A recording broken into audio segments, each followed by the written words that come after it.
사도 야고보는 진실된 믿음은 신실된 삶으로 반드시 증명된다는 것을 강하게 역설하고 있습니다. 2장 1절에서 26절은 무엇이 믿음이 아닌지를 폭로함으로써 진실된 믿음이 무엇인지를 이야기하고 있는 부분입니다. 2장 1절에서 13절은 차별하는 거짓 믿음을 폭로하고 있고 14절부터 26절은 행함이 없는 거짓 믿음을 폭로하고 있습니다. 지지난주에 제가 설교한 본문이 2장 1절에서 7절인데 2장 1절부터 13절은 차별하는 거짓 믿음을 폭로하는 부분입니다. 2장 1절은 차별하지 말라라는 명령이 기록되어 있고 2절부터 4절은 예루살렘 교회 안에 있었던 가장 차별적인 모습의 한 예로서 부자와 가난한 자에 대한 차별을 이야기하고 있었습니다. 그리고 5절에서부터 13절은 차별해서는 안 되는 세 가지 이유들을 제시하고 있는 부분입니다. 5절의 말씀은 차별해서는 안 되는 신학적 이유로서 하나님께서 외모를 보지 않으시는 분이기 때문에 차별해서는 안 된다고 말씀했습니다. 그리고 6절부터 7절은 차별해서는 안 되는 논리적 이유로서 부자들에게 이용당하고 핍박당하는 일들을 겪어왔으면서도 부자들에게 잘 보이기 위해서 그들을 우대하고 아첨하는 것은 어리석고 우스꽝스러운 일이다라고 이야기를 했습니다. 그리고 오늘 제가 설교할 8절에서부터 13절은 차별해서는 안 되는 성경적 이유로서 그것이 율법을 범하는 죄가 되기 때문이다라고 사도 야고보는 이야기를 할 것입니다. 그러나 제가 오늘 설교하는 방식은 8절부터 13절에 각 절을 강의하는 방식이 아닌 8절에 기록되어 있는 내 이웃을 내 몸과 같이 사랑하라 라는 말씀에 집중해서 오늘 말씀을 전할 것입니다. 그리고 필요하다면 다음 시간에 각 절을 강의하는 방식으로 한 차례 더 설교를 할 수도 있겠습니다. 사도 야고보는 레위기 19장 18절의 말씀을 인용합니다. 너희가 성경에 기록된 대로 내 이웃 사랑하기를 내 몸과 같이 하라 하신 최고의 법을 지키면 잘하는 것이거니와 라고 이야기를 합니다. 예수님께서는 마가복음 12장 28절 34절에 모든 계명 중에 첫째가 무엇이니까? 라는 서기관의 질문에 대답하시면서 첫째는 이것이니 이스라엘아 들으라 곧 주 우리 하나님은 유일한 주시라 내 마음을 다하고 목숨을 다하고 뜻을 다하고 힘을 다하여 주 너의 하나님을 사랑하라 하신 이것이요. 이 말씀은 이사야서 6장 4절에서 5절의 말씀을 인용하심으로 대답하신 것입니다. 그리고 연이어 둘째는 이것이니 내 이웃을 내 자신과 같이 사랑하라 하신 것이라 이보다 더 큰 계명이 없느니라. 예수께서 두 번째 계명을 이야기하시면서 레위기 19장 18절을 인용하셨던 것입니다. 사도 바울도 갈라디아서에서 로마서에서 이 레위기 말씀을 인용하고 있는데요. 로마서 13장 9절을 보게 되면 간음하지 말라, 살인하지 말라, 도둑질하지 말라, 탐내지 말라 한 것과 그 외에 다른 계명이 있을지라도 내 이웃을 내 자신과 같이 사랑하라 하신 그 말씀 가운데 다 들었느니라 이렇게 가르치셨습니다. 성도 여러분, 내 이웃 사랑하기를 내 몸과 같이 하라. 이것이 기독교 신앙의 정수입니다. 마치 물 한 방울 안에 해와 달을 담을 수 있는 것처럼 기독교 윤리의 모든 핵심이 내 이웃 사랑하기를 내 몸과 같이 하라. 이 말씀 가운데 담겨 있는 것입니다. 사랑하다라고 번역되고 있는 헬라어가 아가파오라는 동사고 사랑이라고 번역되고 있는 이 명사는 아가페입니다.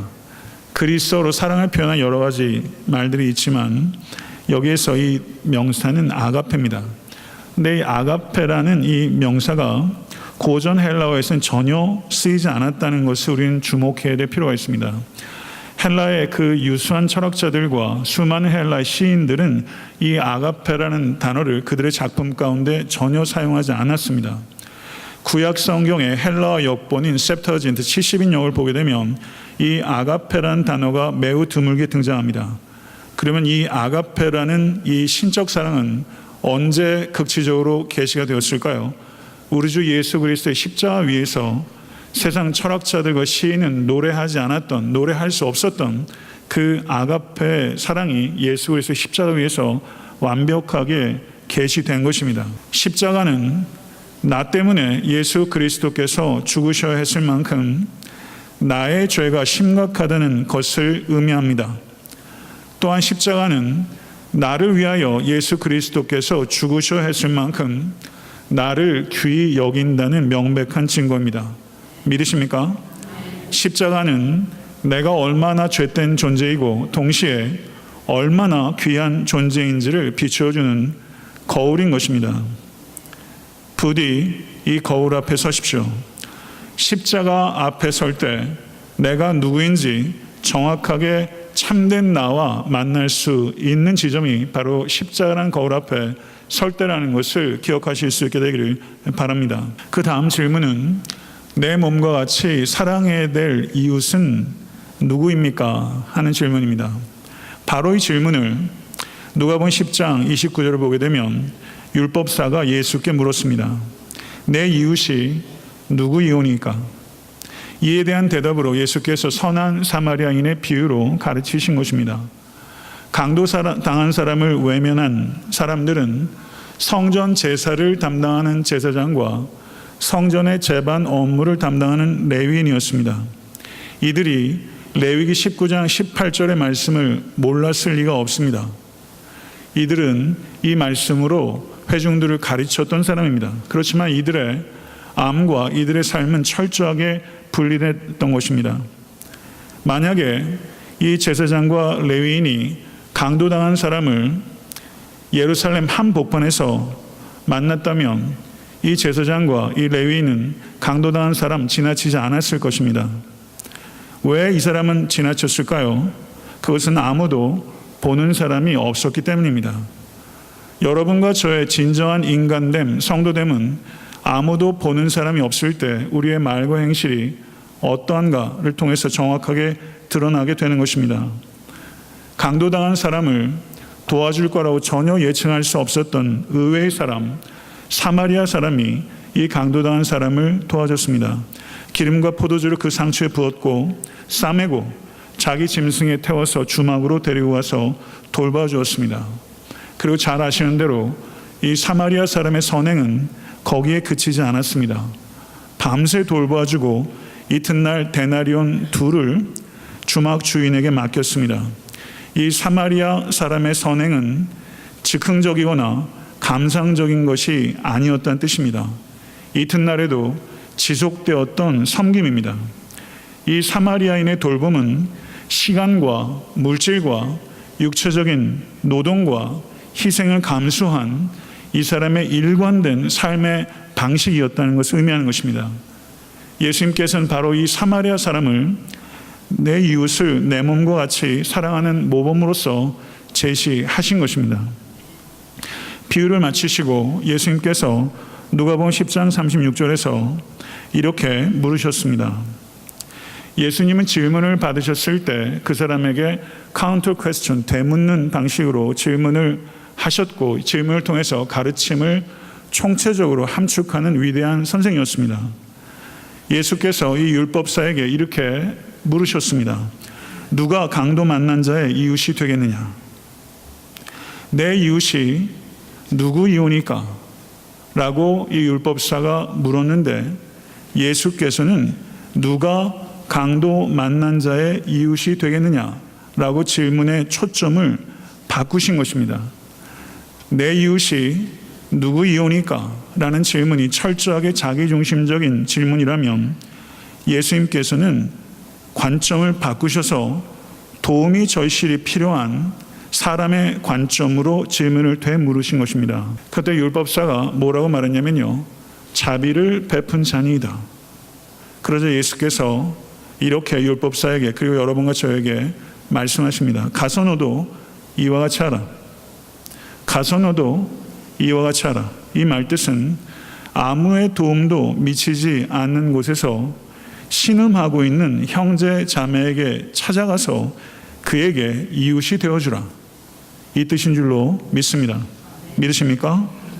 사랑하는 성도 여러분, 예수님께서 잘 아시는 대로 마태복음 5장 43절 44절에 내 이웃을 사랑하고 내 원수를 미워하라 했다는 것을 너희가 들었으나 나는 너희에게 이르노니 너희 원수를 사랑하며 너희를 핍박하는 자를 위하여 기도하라고 가르치셨습니다. 성도 여러분, 우리가 섬겨야 될 가장 외곽에 있는 이웃이 바로 원수입니다.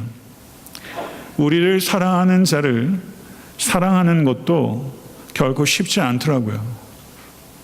사랑이 쉽지 않다는 것을 깨닫는 것이 그만큼 철들어간다는 뜻입니다.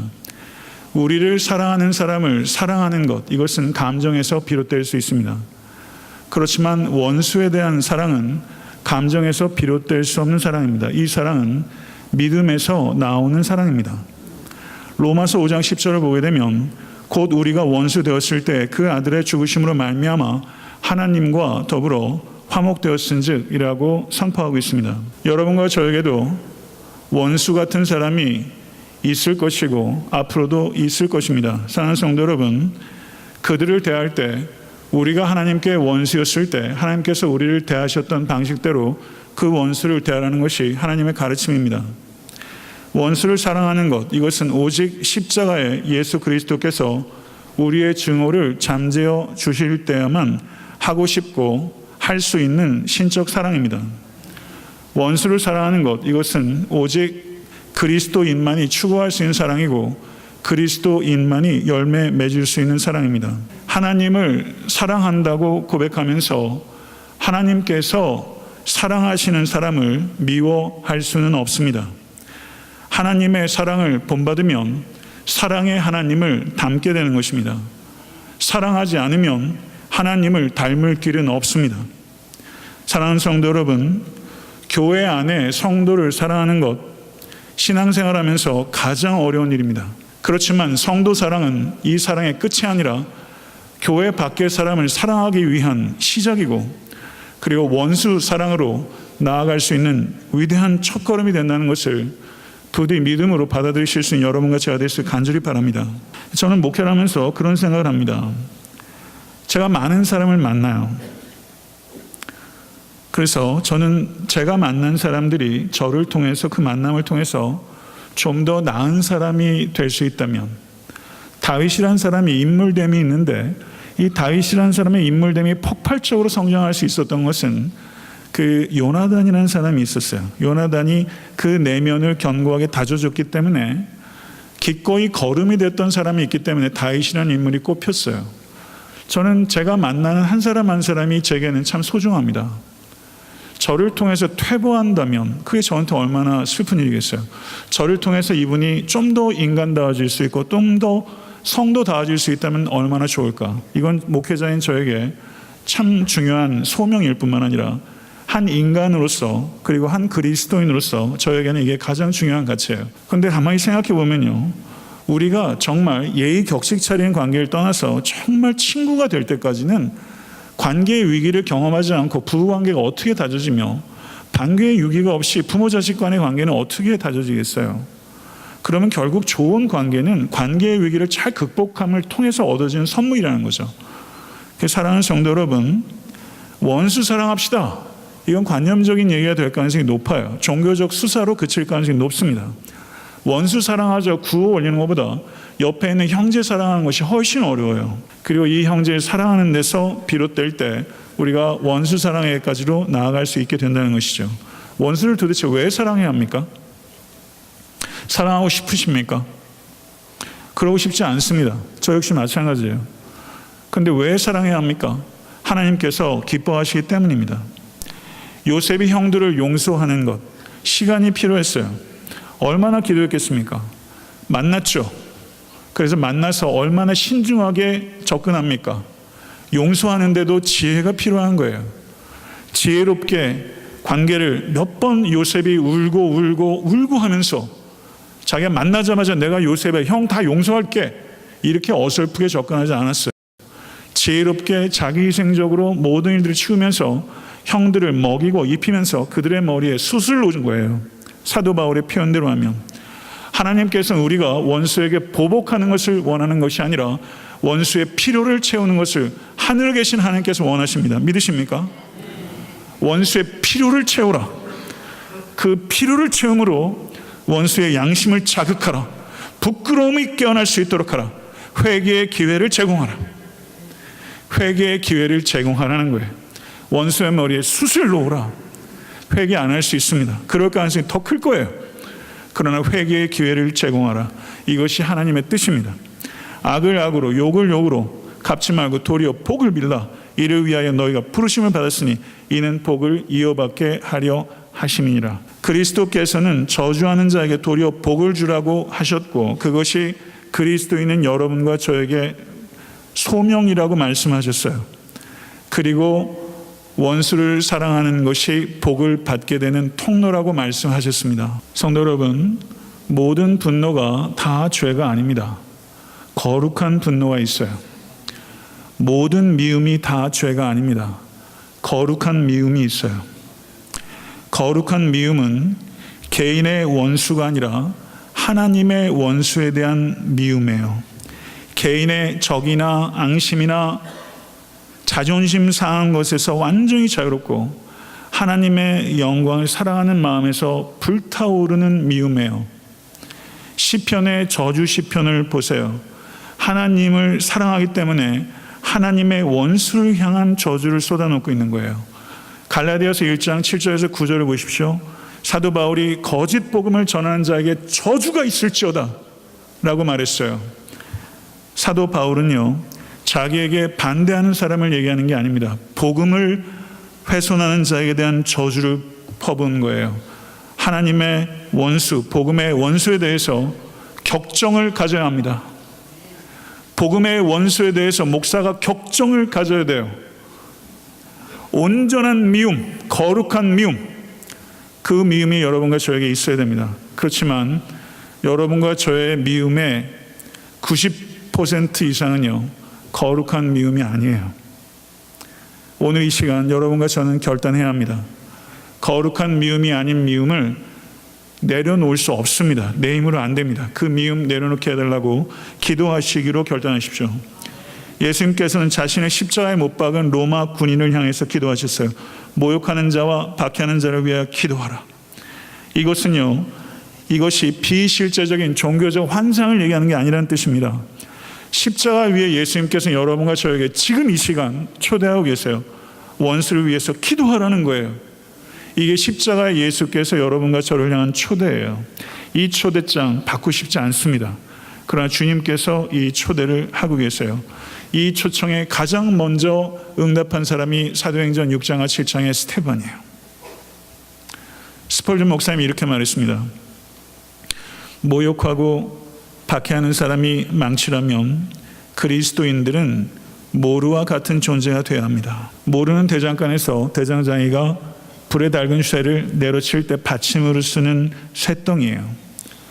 모루는 망치가 내려치는 것을 다 견뎌냅니다. 그게 모루의 역할이에요. 그런데도 불구하고 모루가 깨어지는 법은 없어요. 항상 망치가 깨어져요.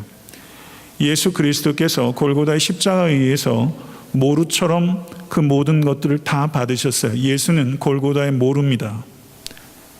예수께서 몸이 깨지셨어요. 그런데 실제 깨진 것은 예수가 아니었습니다. 마가복음 15장 39절에 예수의 사형을 집행했던 백부장이 부러진 망치였어요. 사도행전 6장과 7장을 보게 되면 스데반의 순교가 기록되어 있는데 실제 성경 원어는요, 스데반의 몸이 터졌다고 표현하고 있습니다. 돌에 맞아서 스데반의 몸이 실제 물리적으로 터졌어요. 그런데 스데반은 모루였어요. 스데반을 쳤던 망치가 여럿 있었습니다. 그 중에 스데반의 옷을 가지고 있었던 사울이에요. 사울이 스데반을 치면서 이 사울이라는 망치가 금이 간 겁니다. 7장에서 금이 간 거예요. 하늘을 우러러 스데반의 무릎을 꿇고 저들을 용서하여 주시옵소서라는 그 기도에 스데반이란 이 사울의 망치가 금이 간 거예요.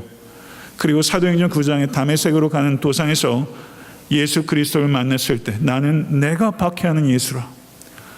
박해한 적이 없는데 나는 교회만 잔해했을 뿐인데 예수께서 나는 내가 박해하는 예수라 라고 말씀하셨을 때 이 사울이라는 망치가 그때 부러진 거예요. 사랑하는 성도 여러분, 초대교회 교부였던 크리소스톰이라는 사람이 이런 말을 했습니다. 원수를 위해서 기도하는 것은 절정입니다. 이렇게 표현했어요. 인간의 아름다움은요, 고결함은 절제에서 나와요. 신앙의 절제의 절정은 원수를 위해서 기도하는 것입니다. 산을 좋아하는 분들 계시죠? 2,000m, 3,000m, 7,000m 산 한번 올라간다 해보세요. 정상을 가지 않는 사람은 셀파죠. 정상은 가야 하는 것입니다. 그 신앙생활의 절정의 정상이 뭐냐면 원수를 기도하는 것입니다. 원수를 위해 기도하는 거예요.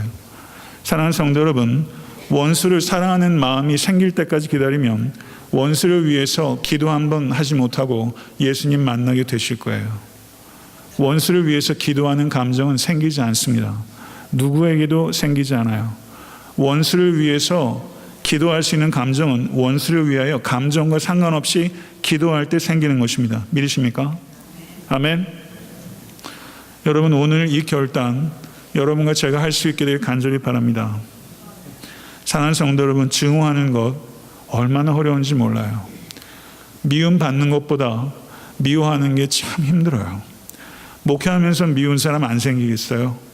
제가 성자처럼 보입니까? 착각하지 마세요. 제 안에도 미움이 싹 터요. 싹 터요. 미움이 뿌리를 내릴 수 있어요. 목사 안수를 받고 나서부터 그런 뿌리들이 많이 걷어졌지만 목회를 하다 보면서 정말로 거짓말장애도 되고 이런 일이 참 많아요. 내가 이런 소리까지 들어야 되나? 이런 생각들이 참 많이 들어요.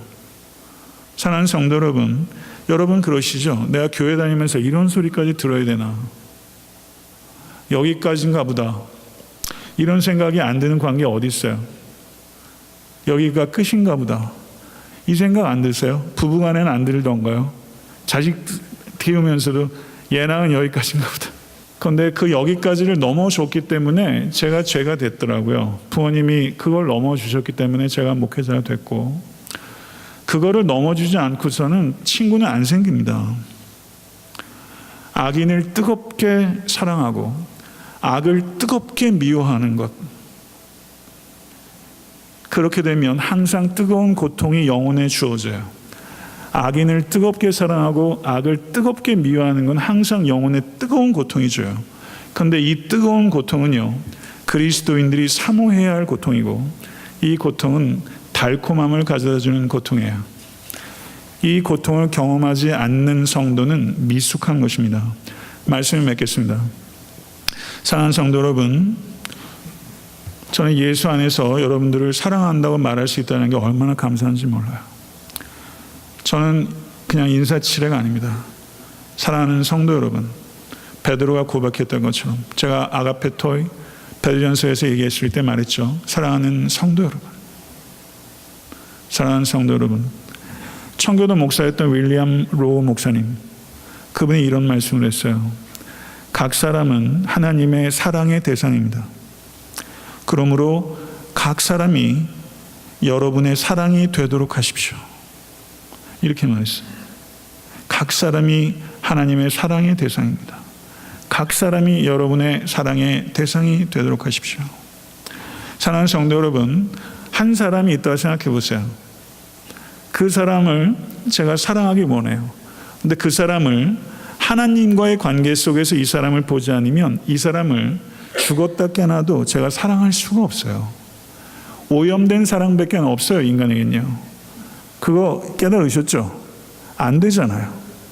내 아내도 내 남편도 내 자식도 목사인 저도 그 사람을 하나님과의 관계 속에서 봐주지 않으면, 적어도 그 픽처가 없으면 그 사람을 아가페의 사랑으로 사랑할 수 있는 길은 없는 것입니다.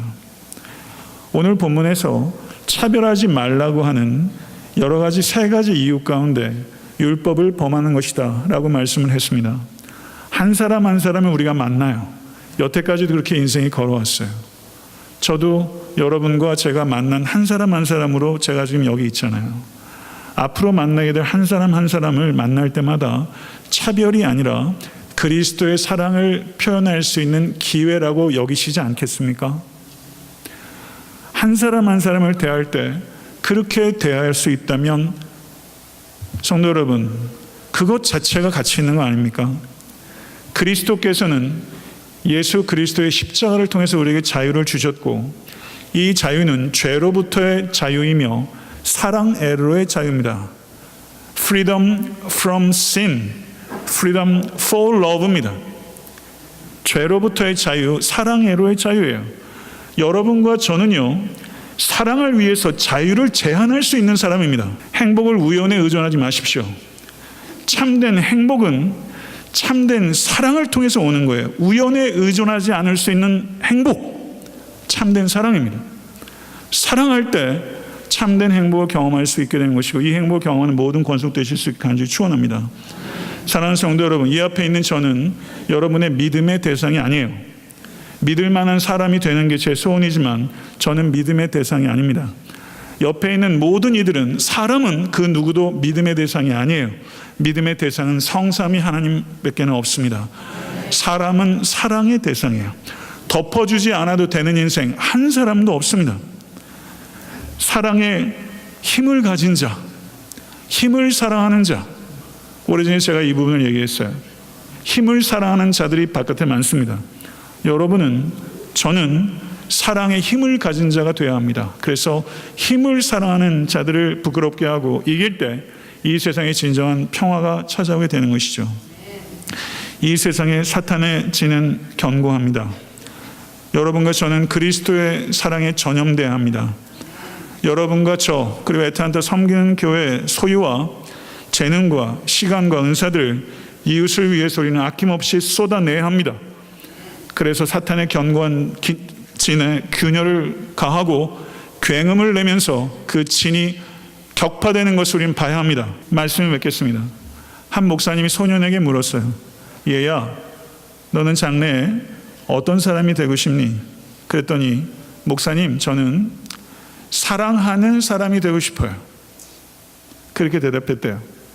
저 예전에 읽은 책에서 스크랩해 놓은 내용이에요. 저한테 그게 감동이 됐어요. 목사님, 저는 사랑하는 사람이 되고 싶어요. 저는 우리 자녀들에게 이런 꿈을 줄 수 있게 되길 간절히 바랍니다. 사람의 크기는 사랑의 크기예요. 그리스도처럼 사랑하는 사람이 되고 싶어요. 그래서 저는 오늘 설교의 제목을 사랑하는 사람이 되고 싶어요, 이걸 설교 제목으로 했어요. 이게 여러분과 저의 꿈이 될 수 있으면 참 좋겠어요. 그리스도처럼 사랑하는 사람이 되고 싶어요. 아멘. 이렇게 돼서 여러분이 속한 모든 가정과 공동체가 조금 더 천국을 경험할 수 있도록 그렇게 될 수 있으면 얼마나 좋겠습니까? 경험하실 수 있게 되고 우리 주 예수 그리스도 간절히 축원합니다. 기도하겠습니다.